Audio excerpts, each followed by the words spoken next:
Good morning, family. Happy, happy, happy day. I got up this morning and I went to the fridge and I said, oh, we don't have any almond milk. And luckily, I thought I had a little bit left for this morning, but I did soak some almonds last night in anticipation of this happening. So I soaked 2 cups of almond in some water and they're nice and plump and actually have a little give to them, kind of plump them up a little bit. So this is what I'm going to use as the base for my almond milk, and I'm going to pour that into the blender. Then I'm going to add, so that's 2 cups of almonds, and then I'm going to add 4 cups of water. Okay. And to sweeten, you have a couple options. I have my dates here, organic dates. I love them to sweeten my almond milk. You can also sweeten with honey. Have some California wild honey here. You can sweeten with maple syrup, 100%. Don't get your log cabin. That's not real stuff, you guys. This is 100% pure maple syrup. Or you can use agave. So all of these options to sweeten. And you can also add a little bit of vanilla to sweeten it if you like. And when you sweeten it with the vanilla, you have to be careful because you don't want to add a whole lot to that. So, and I usually don't add vanilla. I usually just add a date. And the date usually takes care of the sweet level for me. I'm going to add 2 dates after I blend this up. And so the key with almond milk is because it's going to create almond meal. And with the almond meal, you can actually, the pulp that is left over, there's stuff that you can do with that. And I'll talk about that in just a little bit. So what we're going to do now is we're getting ready to blend this for 2 minutes. And then I will be back.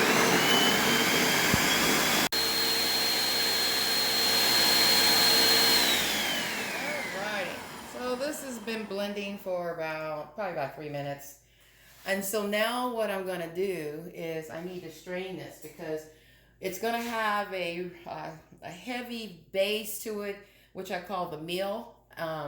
And once you strain it, you probably have to strain it a couple times actually, is what I like to do. So I've got some cheesecloth and in my strainer here to help get rid of some of that extra. I like my milk really, really smooth.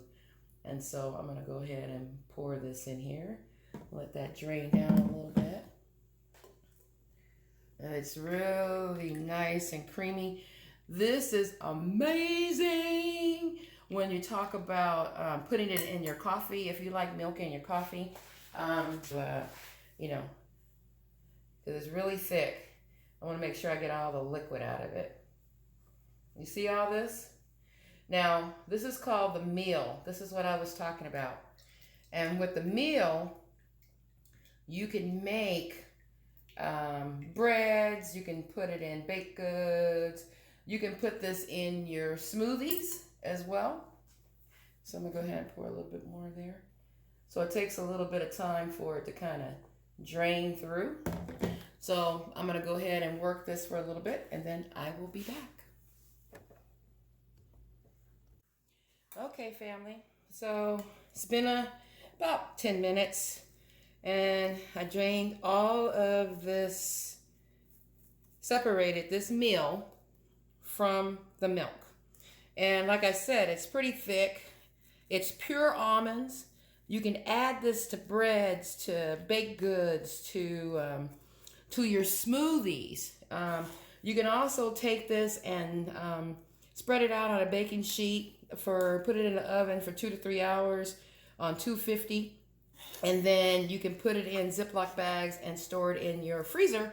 So when you're ready to bake, you can add it to that. So let's go ahead and pour our milk up. And I like to pour it into an apparatus that I can control the pour. And I want you to see the creaminess of this amazing milk. Look at that. And you'll see a little bit of settlement down at the bottom because I could have strained it twice, but I don't mind that part right there. And if you do, then go ahead and strain it out.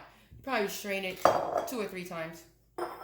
And then what I do is I pour it into a mason jar.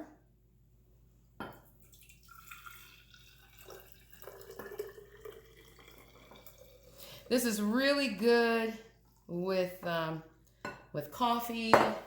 It's good on your cereal. It's just some really good stuff, trust me. And then I store it like this.